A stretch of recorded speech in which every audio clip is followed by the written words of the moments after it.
Previously on Power Reviews. Everything happened. And now, Database Rangers Power Review.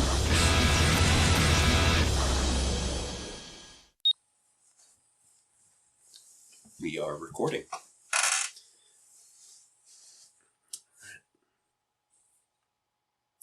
Greetings, Ranger fans, and welcome to The end. When you reach it, you can't help but think back on how it all started. The moment you trace everything back to.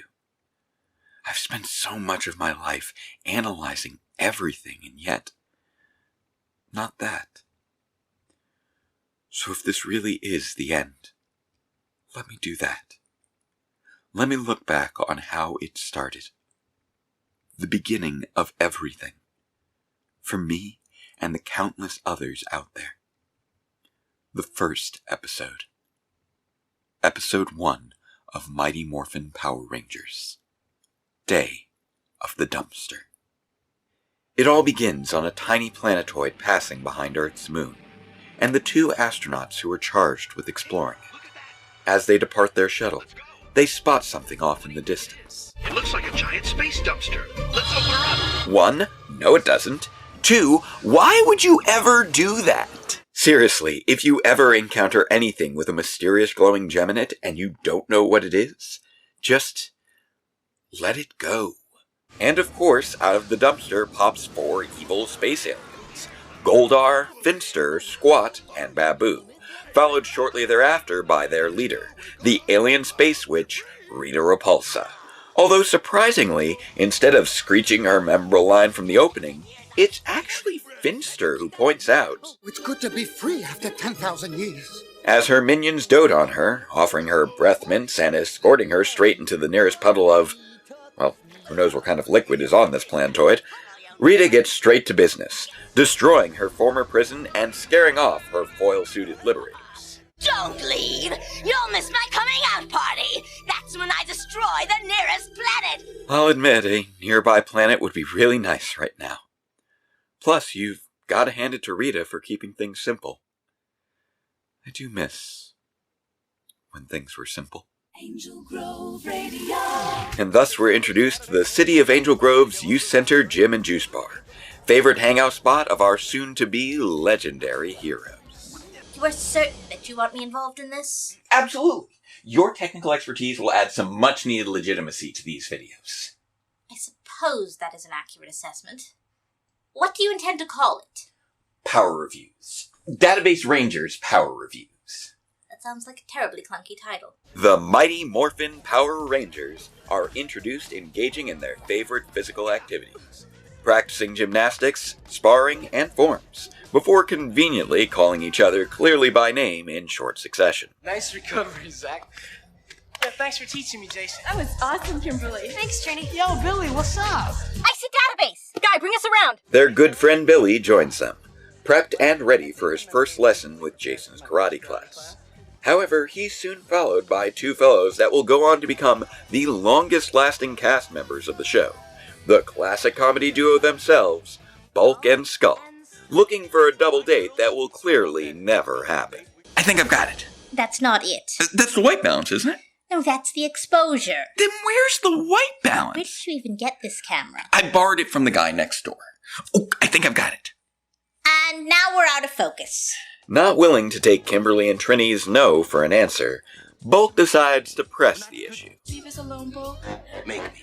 Yeah. Make me. Him.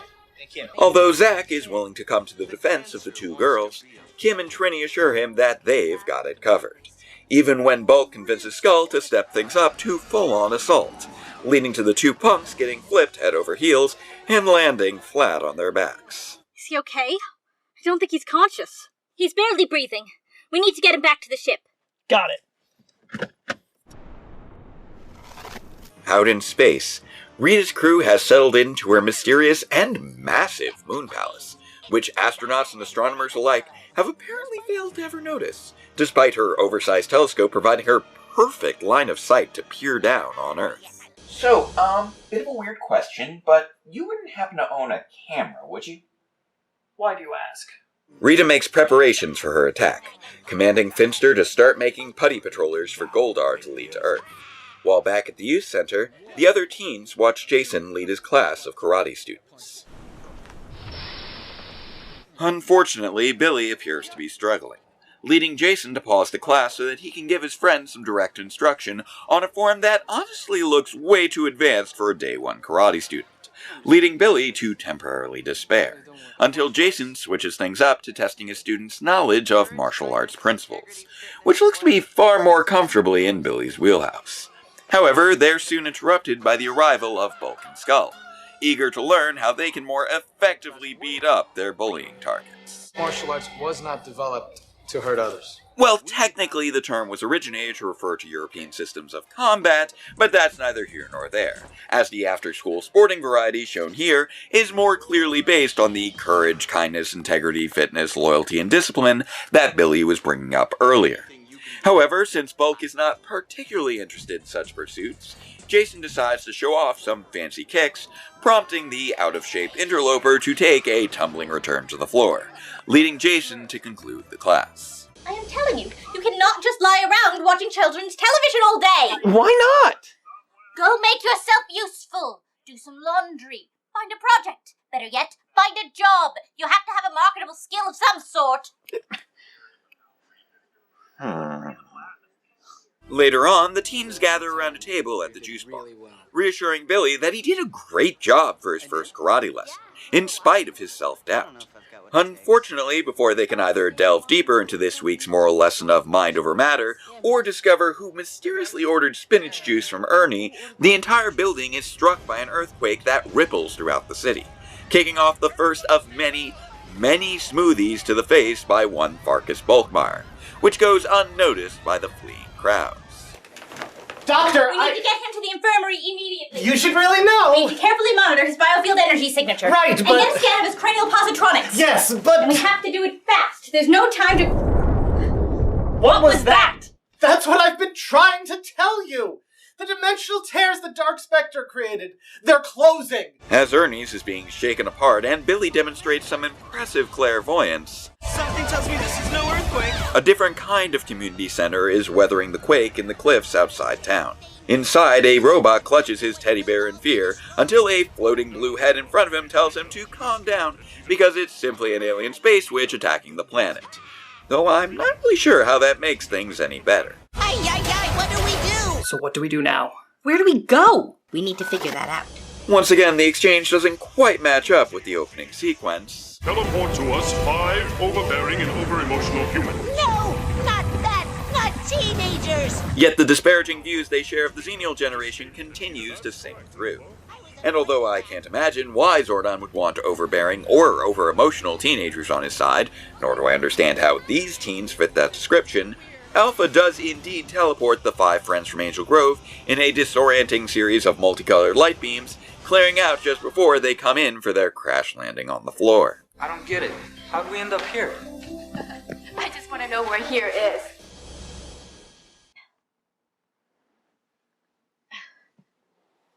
What? Where? Dr. K, I love Power Rangers RPM. Thank you. Where am I and who are you? Oh,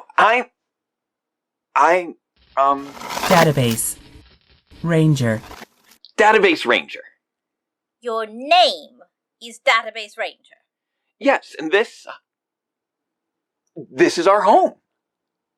Our home. Yeah. Hey, do you want to watch some Power Rangers? I don't understand. I think a new season's about to get started. Soon enough, Alpha 5 reemerges from wherever it was he was hiding for the last 20 seconds, and promptly trips over his own feet, inspiring Billy's first genuine bit of iconic techno battle. A fully sentient, multifunctional automaton. Never seen anything like it. What's happening? It's very hard to tell. His biofield energy appears to be nearly depleted, but we're definitely picking up some form of bioelectrical activity in his positronic brain, which still appears to be directly interfacing with the selective quantum utility electronic eye-line networks. He may even be watching us right now. Before anyone can question how Billy is so quickly able to ascertain the sentience of the bumbling bot, The giant blue head appears to properly introduce himself to the 5 humans. I am Zordon, an interdimensional being caught in a time warp. And my name is Alpha 5. Excuse me, but will somebody come back to Earth and pick me up because I am totally confused.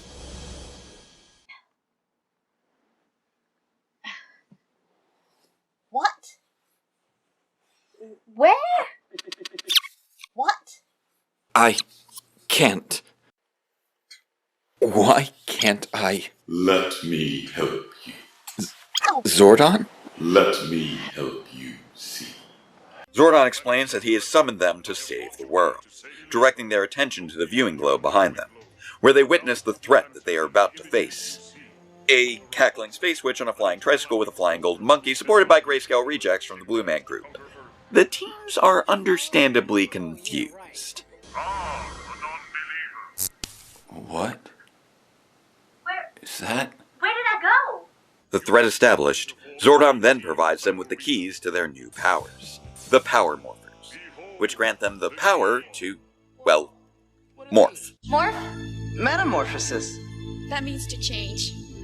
They will become an elite fighting force known as the Power Rangers, and he explains the source of their new strength. Each of you will be given access to extraordinary powers drawn from the ancient creatures you call dinosaurs. Dinosaurs? He then goes on to assign the teenagers their own giant fleet of fighting machines via a quick montage, with Jason receiving the Tyrannosaurus Dinozord, Zack getting the Mastodon Dinozord, Kimberly being granted the Pterodactyl Dinozord, Billy acquiring the Triceratops Dinozord, and Trini earning the Saber-toothed Tiger Dinozord.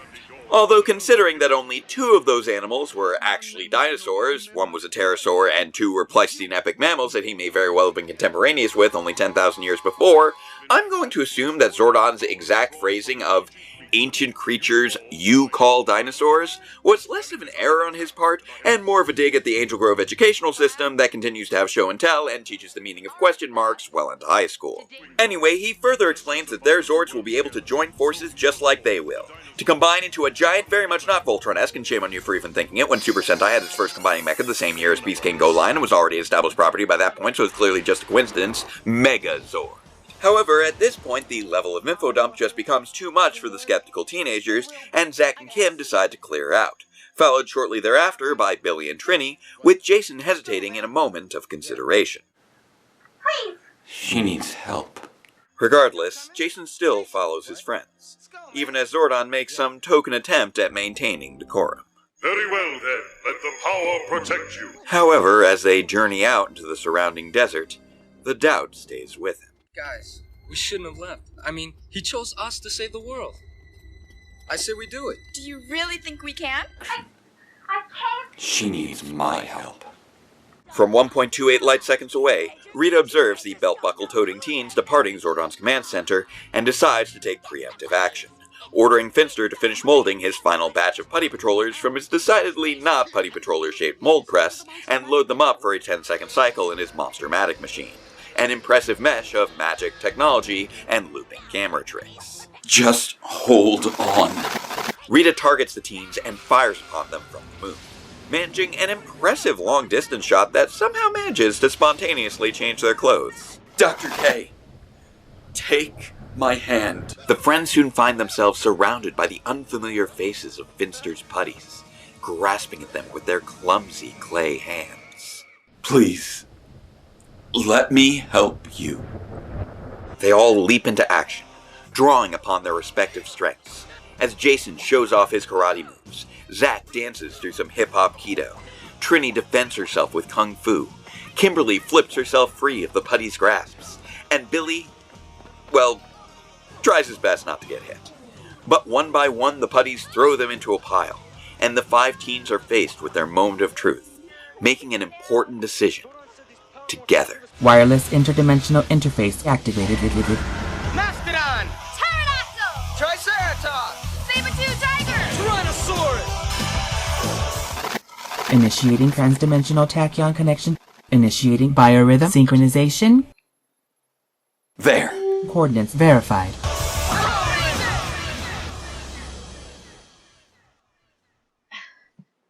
And that's how it happened.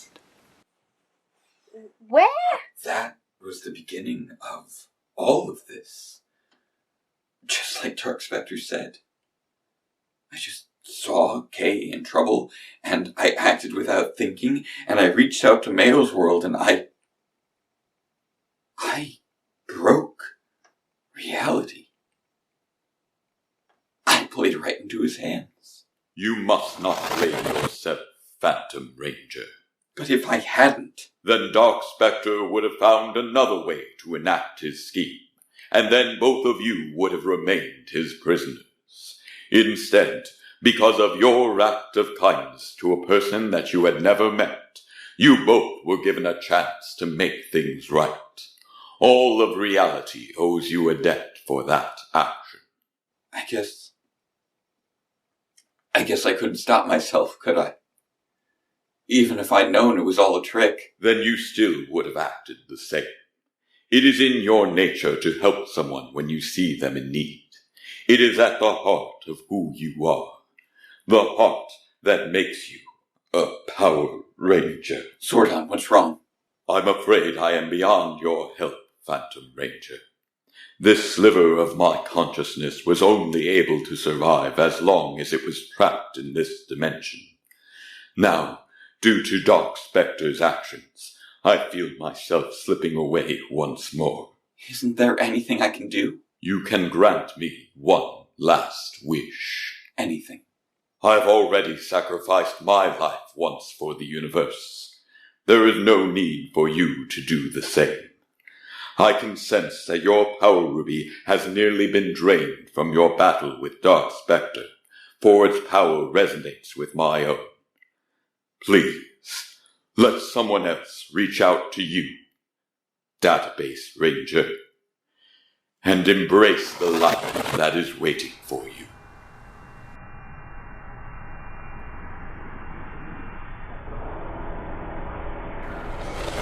Having embraced their new identities and made their metamorphosis, the 5 Power Rangers are teleported back to the city of Angel Grove, their bodiless voices carrying on the wind. We're teleporting again! Where are we going? We're gonna save the world! So what's happening now? The tears appear to be healing, but there are 3 gateways still open. Our world, your world, and... Yours, Kay. DB! Database! What do you mean mine? I promised to help you find your way home, Kay. I'm just sorry it took so long. Triumphant, they charge into battle against Goldar and his squadron of putty patrollers, armed with their new powers of, better martial arts, higher jumps, and metal banging sounds when they hit things. Honestly, things were always kind of vague on that point. Still, it's enough that Rita decides to escalate things by throwing her magic wand down to Earth, which cracks open the ground and somehow transforms Goldar into a wingless, city-crushing giant, giving the Rangers the perfect opportunity to summon their dinosaurs from the surprisingly nearby magma crevice, frozen tundra, desert sand dunes, lush rainforest, and erupting volcano, which makes me really curious where on Earth Angel Grove is actually located, and quickly leads into their first ever Zord combination, forming tank mode. Group hug! Oh, we're initiating a group hug! I love group hugs! Megazord sequence has been initiated. After a quick volley of laser fire with Goldar, the Rangers stand tall in their new Megazord, but find themselves quickly outmatched by Goldar's quick sword strikes. So they decide to take the gloves off, literally, and summon their power sword, which, somehow forces Goldar to immediately retreat, much to Rita's displeasure. So I was kind of out of it for a while there, but, did we save the world? I would say that's an accurate assessment. There are still a few irregularities, of course. Irregularities? Well, in one of the observed universes, dinosaurs are no longer extinct and appear to be living alongside humans.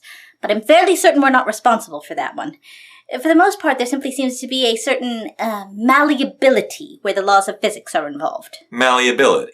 It's somewhat difficult to describe, but it's likely that some individuals may experience some phenomenon not entirely dissimilar to living in, well... a cartoon! That's one way of putting it. Well, I guess that's not the worst thing in the world. Although I imagine plenty of fans won't be happy with those developments. Shut up, I've got a headache! As Rita heads off to grab some Tylenol, the Rangers reconvene at the command center, where Zordon establishes the 3 rules they'll have to abide by moving forward. Never use your power for personal gain. Never escalate a battle unless Rita forces you. Keep your identity secret. No one may know you are a Power Ranger. And we're just going to brush right past why it is that other Rangers since have been able to treat that last one as optional. Regardless, despite their doubts and Zack's pretty clear acknowledgement that they got really lucky in this case, Zordon reassures them that they are as fine a group of superheroes as he has ever seen. And although Jason, Zack, Trini, and Billy are all in, there's still one Ranger that has her concerns. I know you don't want to hear it, but she needs to be kept under watch. She deserves to be with her family. That's no longer possible. She has no family left. You mean... We want you to know it wasn't us, but we are sorry for your losses. Then I'm the closest thing she has left. Kay, I hate to say this, but I don't think a post-apocalyptic timeline is the best place for someone in her mental state. I agree. Look, guys, we're talking about 3 different worlds here. Let's at least find out if she has a preference. After all she's been through, after all Dark Spectre put her through, she deserves to weigh in on this. I don't know, you guys. I mean, the outfits are cool and everything, but my hair gets all tangled up inside the helmets. I don't think I can do it. Yeah, obviously this isn't her actual opinion, although her little joke does nearly cause Alpha 5 to blow a fuse. Hi there. In all the world-ending craziness, I don't think we ever had a proper introduction. You're the Phantom Ranger. That's right. You can call me Database if you like. What name do you like to be called by? My master never gave me a name.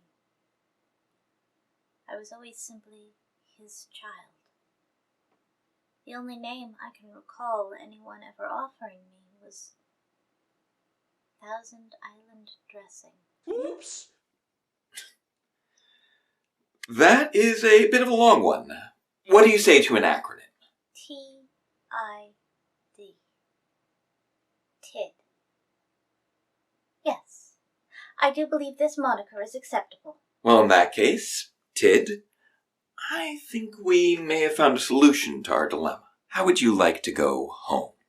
And so the Mighty Morphin Power Rangers put their hands together for the first time, marking the end of the beginning. And that's the end of the episode. So, what did I think of it? Well, this is one I've held back on for a while. Not because it's a bad episode or anything, far from it. It's just that I've been wanting to save it for, I guess, the right occasion. After all, this is the one that started everything. And it really is, in so many ways, the perfect premiere. And no, I'm not talking about the writing or the directing or the editing or the cinematography or the performances or anything like that. I'm talking about how thoroughly it sets the stage for the audience to dive right in to the truly unique experience that is Power Rangers. This is a franchise unlike any other, and it is truly remarkable just how many of its hallmarks are established right here in Day of the Dumpster. Dubbed Japanese footage, martial arts showcases, physical comedy, teens learning lessons, ancient magic, alien technology, and multiple levels of escalating battles as we see civilian fights, ranger fights, and an enlarged evil space alien fighting against a giant robot composed of mechanized prehistoric beasts. That is so much! And yes, these are all things that you would eventually just expect to see in a typical Power Rangers episode, but you really need to remember that at this point, there was no such thing as a typical Power Rangers episode. It had just never existed before, and there had never been anything else quite like it. Yet we still open with Rita up on the moon threatening Earth. Cut to the juice bar where the teens are setting up their next activity, while Bulk and Skull engage in some wacky antics relating to that activity. Cut to Rita commanding Finster to start sculpting his evil clay creations. Cut back to the aforementioned activity, where one teen faces self-doubt, while Bulk and Skull engage in further wacky antics that serve as counterexamples for appropriate behavior. Cut to Rita interrupting the attempted lesson of the week, leading to Bulk getting covered in liquid. Cut to Zordon having Alpha teleport in the Rangers to inform them of the threat and provide them with the relevant new toys. Cut to an unmorph fight against the Putties that leads to the morphing sequence that leads to a morph fight against more Putties led by Goldar. Cut to the summoning of the individual Zords which arrive, form tank mode, convert to Megazord mode, and summon the Power Sword to save the day before finally cutting to the teens all together and celebrating their victory while simultaneously bonding with words of affirmation and self-actualization, ending on freeze frame credits. And I basically just described the majority of standalone episodes for the entirety of the first season.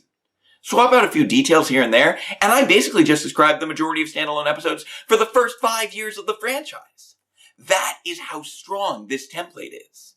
And I cannot emphasize enough that the episode follows that template while simultaneously establishing how that template works, the rules that it follows, the world that it operates in, and a cast of over a dozen key characters in just over 20 minutes.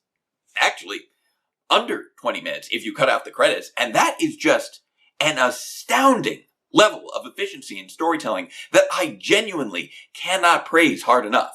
Not a moment is wasted as every single scene moves along at a brisk pace to immediately tell us who these characters are and how they operate, establishing friendships, conflicts, and roles within the series in incredibly short order. Nice recovery, Zach. Thanks for teaching me, Jason. That was awesome, Kimberly. Thanks, Trini. Yo, Billy. Ball and snow. They start! Alpha, it's Rita, Repulsa, Jason, Zachary, Kimberly, Billy, Trini. Janet! Ah! Look!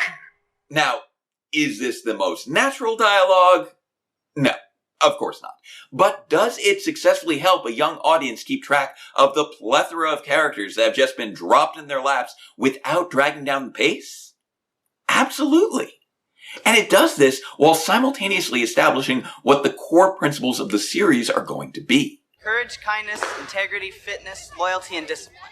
By placing martial arts at the ideological center of this premiere, the episode immediately highlights the virtues that will make these heroes function as role models, and establishes in clear, unambiguous terms what its young audiences should be taking away from these stories.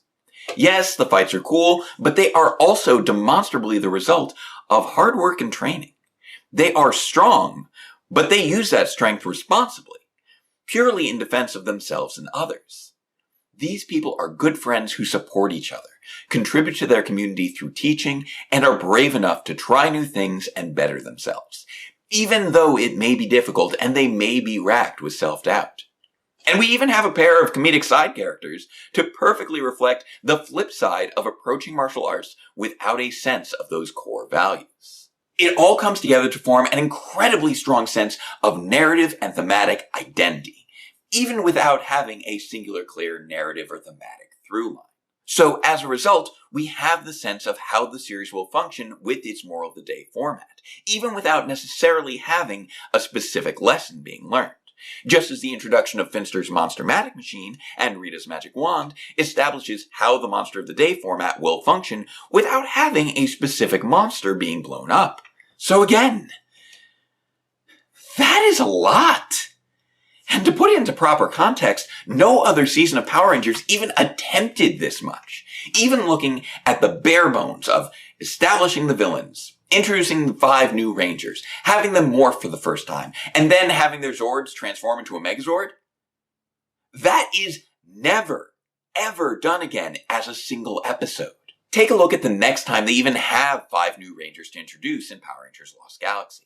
It takes 2 full episodes to finish meeting all 5 Rangers and having them morph, 3 to introduce the last of our core villains, and the first Megazord battle doesn't happen until the end of the 5th. For that matter, the source material for Mighty Morphin Power Rangers itself, Kyoryuger Sentai Zyuranger, doesn't have its first Megazord battle for Daijujin until episode 6. But it also makes perfect sense that they would want to make absolutely sure that this one episode would do everything they needed to do, and that they would see this premiere as their one chance to really hook their audience and draw them into this fantastical new universe. Because, after all, this wasn't their first time trying. And actually, Haim Saban wasn't even the first one to try it, with the concept of an American version of Super Sentai having it start with the literal origins of Super Sentai.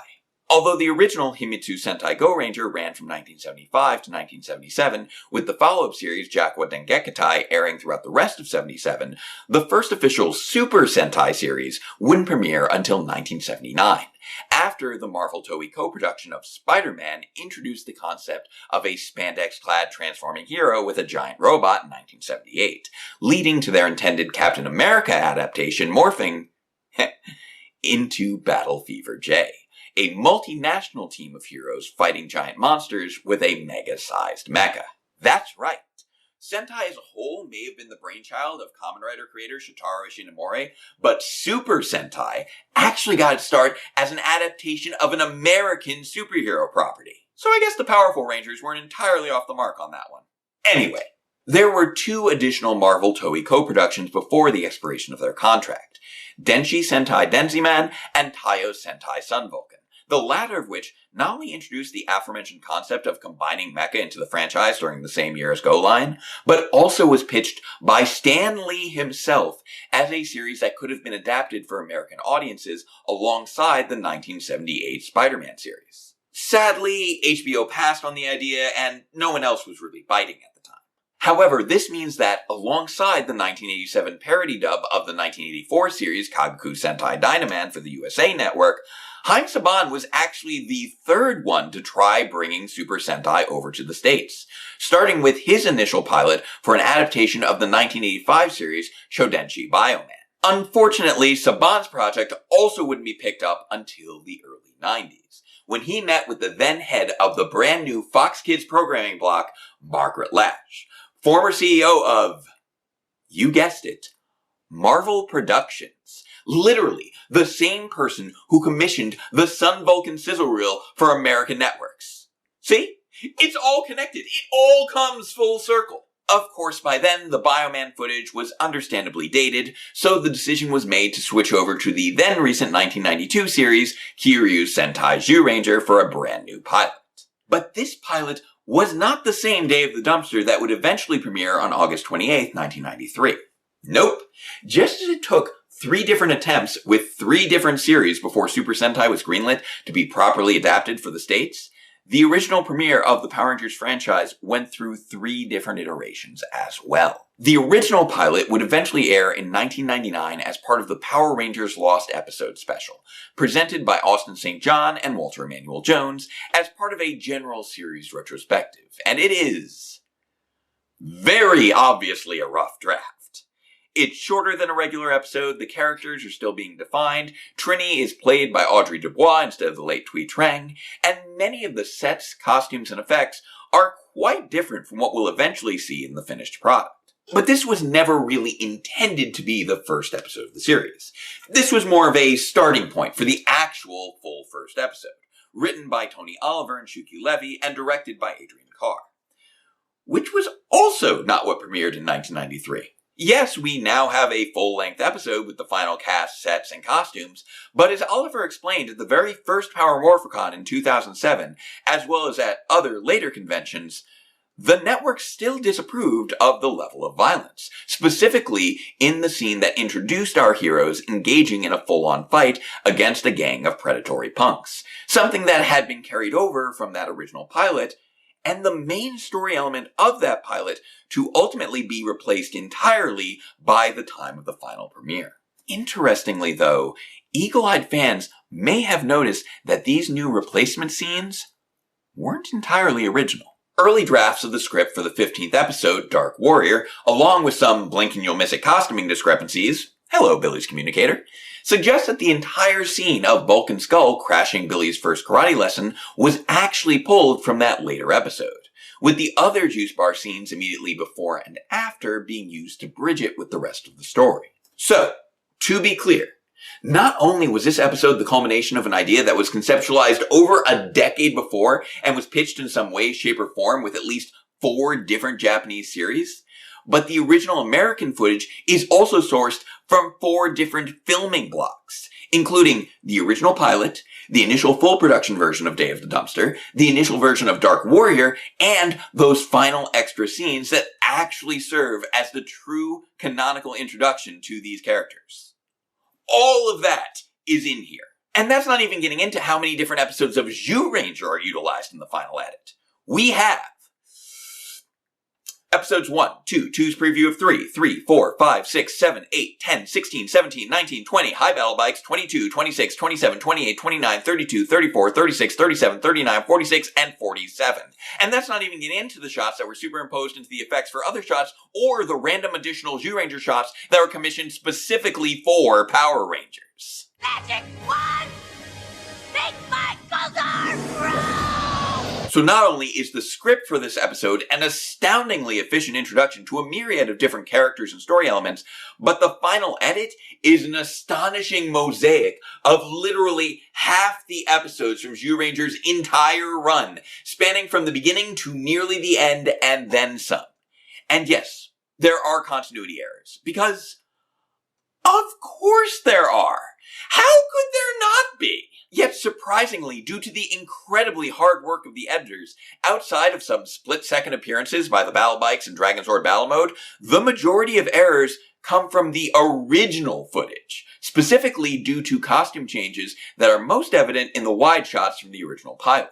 Seriously, Charlie Boyer, John Blizek, Joshua Robinson, and Sharon Janis, you guys deserve all the flowers. Because I cannot imagine how difficult it must have been to go through and put together all of that footage with the technology available at the time. I mean, I've got the selective quantum utility electronic eyelines technopathic synchronization with my positronic brain doing all my editing for me. But could you imagine how long it would take to go through all those clips and cut them together just right? That would be exhausting. Anyway, this all serves to underscore just what a monumental accomplishment Day of the Dumpster really is, and how much all that work really pays off in the final product. And perhaps the best demonstration of that can be seen in the growth and development of the characters from one iteration to the next. Very little is known about the original Bioman characters outside of them mostly having the same names as our eventual heroes.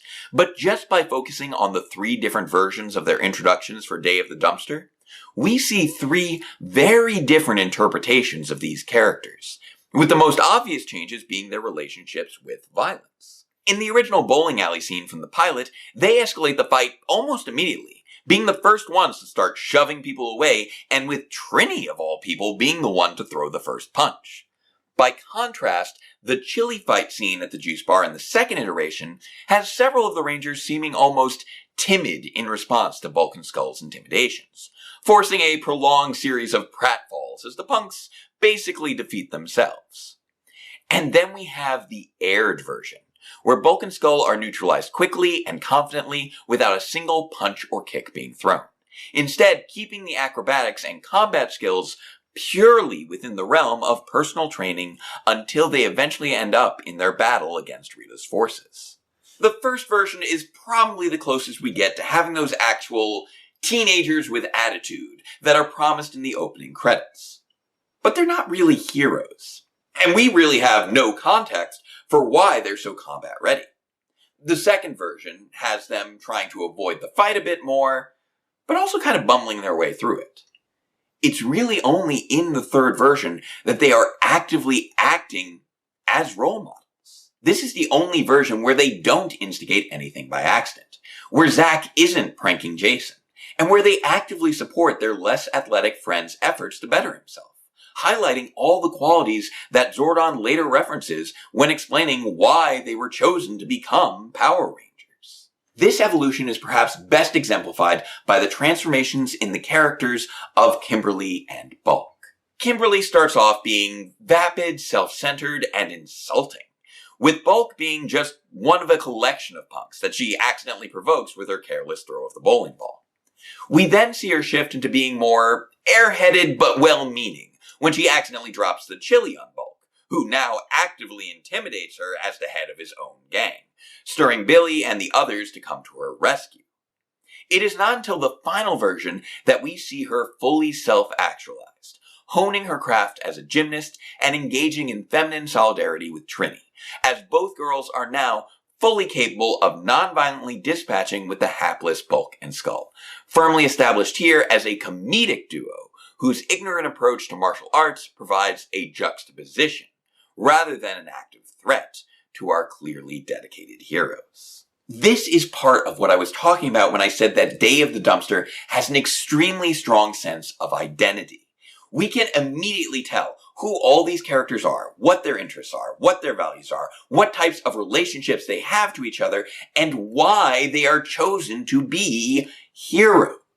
But a major contributing factor to all of that is that these scenes specifically, the ones that are intended to introduce us to all these characters, were filmed well into the production of the season, after the writers and actors had already had time to grow and develop and define all of those characteristics. Overall, despite still having plenty of rough edges, Day of the Dumpster holds up remarkably well, perfectly conveying the charm and ingenuity that would come to define Mighty Morphin Power Rangers in the public consciousness. But beyond that, its success stands as a towering achievement in storytelling and a testament to the fact that the beginning of a story is not really where it all got started. It's just where the audience happened to join in. There's always something that came before, always something that you can look back on, pieces you might not uncover until years down the line, sometimes not even until after it's all over, when you're able to look back and say, hey, so that's how that happened. The endings are in the beginning. So, what better way is there to say goodbye? The shuttle is fueled and ready to go. And you're sure you don't want to come back with us? I'm sure. I still have some unfinished business to attend to. And you're positive that you're going to be okay dealing with alphabet soup on your own? I know how to handle myself. Fair enough. I have to say, it's been a pleasure working alongside all of you. Oh, come here, you big goo. We're gonna miss you too. Database. Guy? Take care of yourself out there. You too. And try not to take any more kicks to the face. Yes. I've been thinking of investing in a helmet. Well, I've heard it's a good look. Doctor? Guy, I must again express my regrets over... You did what you had to do, under impossible circumstances that were not under your control. I understand that. And I want you to keep doing what you have to do. Just don't do it alone. I won't. You make an excellent agent, Guy. I hope to work with you again someday, Dr. K. You had all best get moving. We don't know how much longer the gateways will remain open. Right.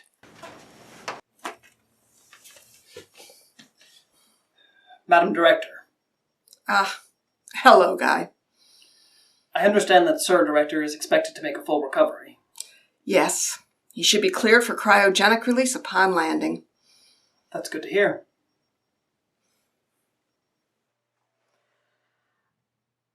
You know our offer still stands.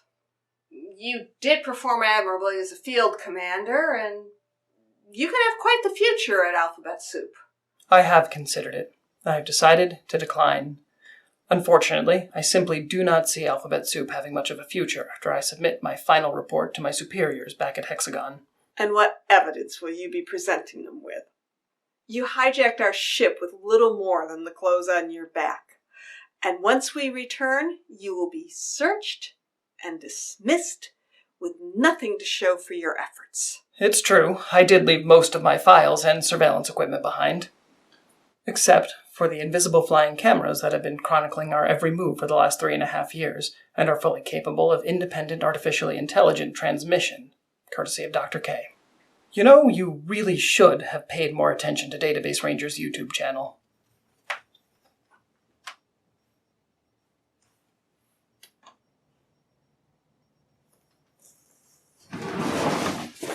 Now you make sure you don't forget us, okay? I could never. After all, you're me. In fact, I'm even now considering expanding my wardrobe. The pants and sneakers ensemble do look quite comfortable. Well, if you ever need a mirror, I'll only be a dimension away. I'm going to miss you, Mayo. Truly. You've given me so much. Hey, yeah, no, same. I mean, knowing there's another version of me out there fighting bad guys, saving the world, that's kind of a LARPer's fantasy, isn't it? I still have no idea what that means. That's fair, I guess. Wow, there really never is enough time, is there? It is most certainly a uniquely limited resource. Well, I'm looking forward to using some of my time to finally catch up on a certain season of Power Rangers. Who knows? I might even spot a couple of other familiar faces. I certainly hope so. Anyways, I'm going to go make sure Mitch and Mary got the hang of those shuttle controls. You take all the time you need. Not all the time in the world. We don't want to run out the clock on those interdimensional tears, but you understand what I'm saying. I'm going to stop talking now.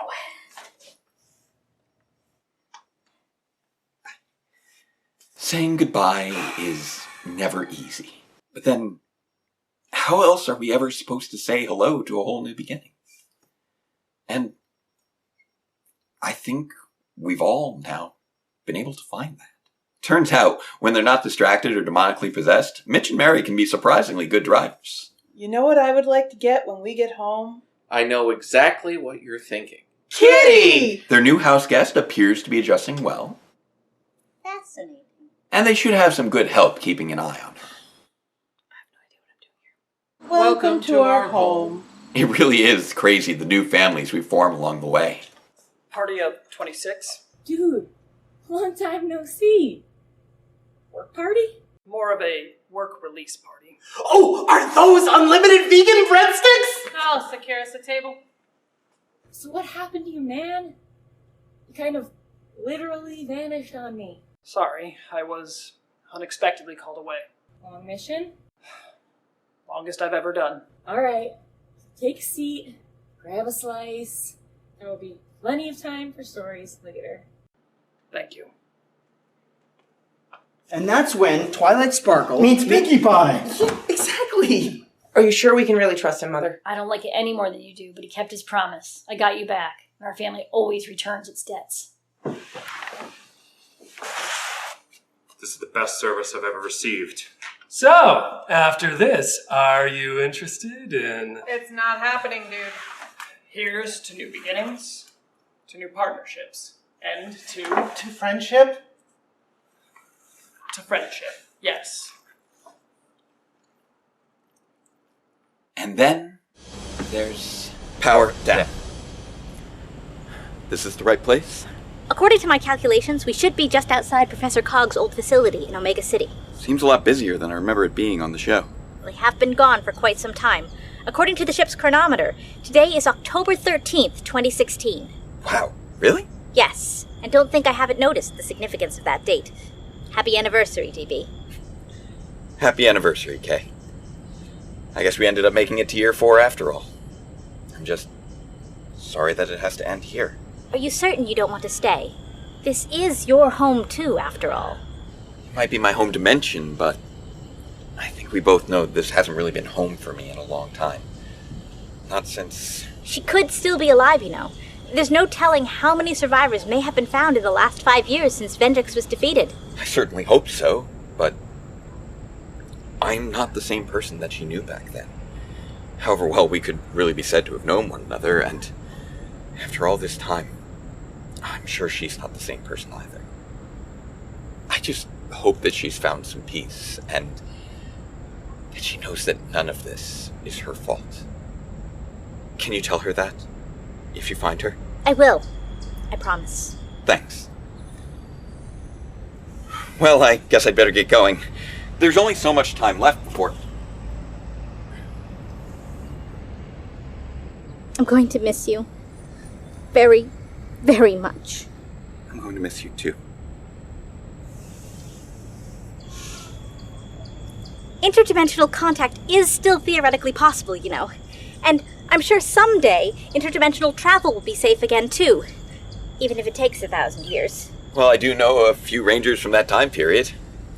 Maybe I should point them your way. I'd like that. Goodbye, Dr. K. Goodbye, Database. And Database, Yes? thank you for being my friend. Thank you for being mine. Best friend I could ask for. Until next time. And let the power protect you.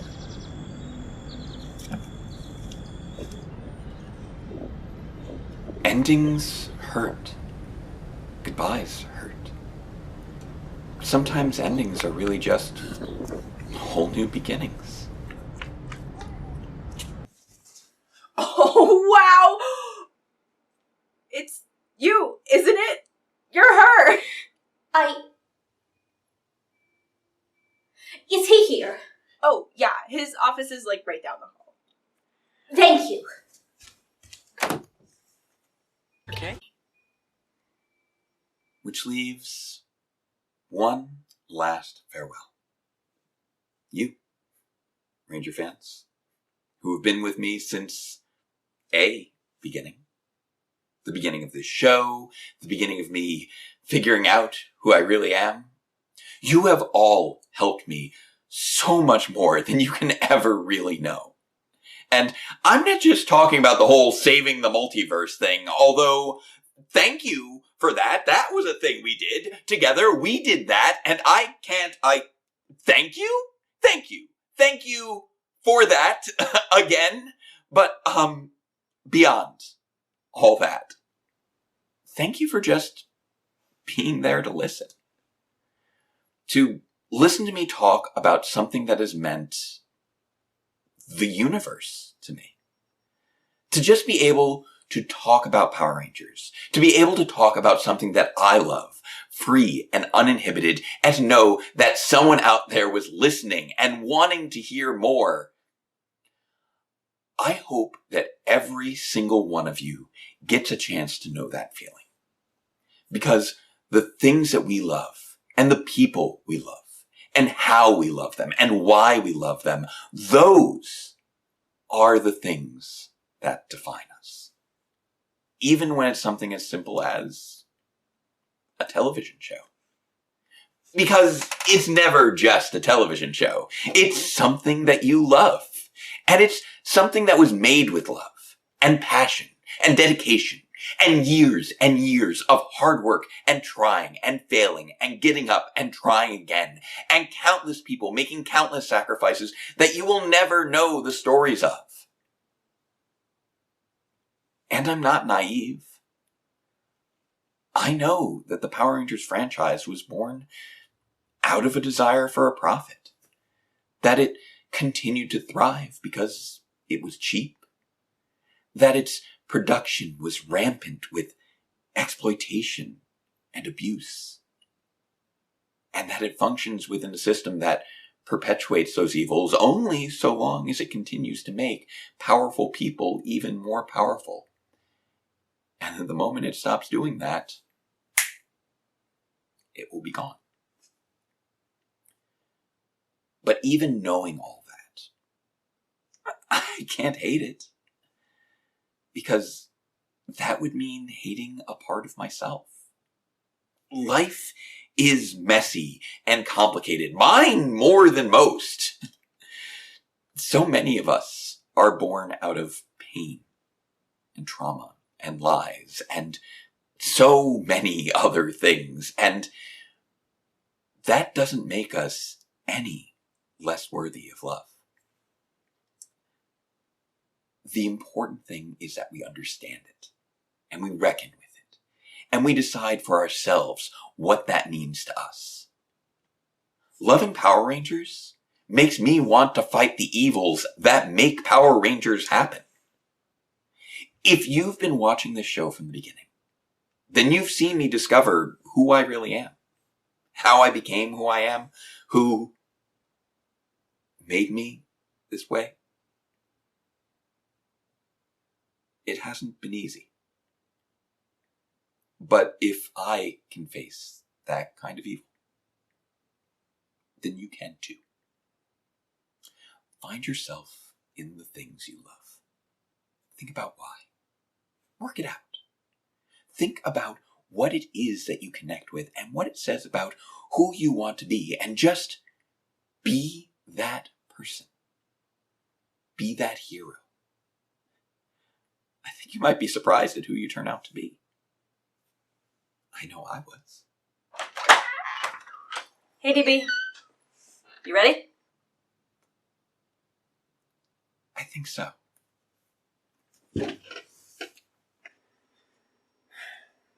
What? No baggage? Not anymore.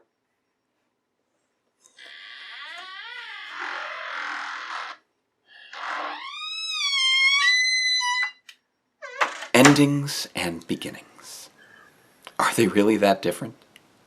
I guess it all depends on which story you're telling.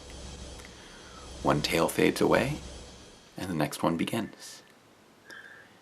There are countless universes out there, countless stories to discover. Why not bring your story with you? Both your past and your present, and embrace those who will join you on that new adventure. There will always be new battles to fight, and you don't need to fight them all by yourself. Who knows? Maybe I might even be there fighting alongside you. So until then, farewell, Ranger fans, and let the power protect you. Always.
Bit more, just a little bit more smiling and projection.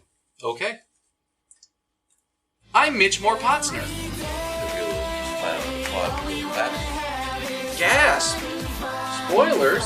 Oh!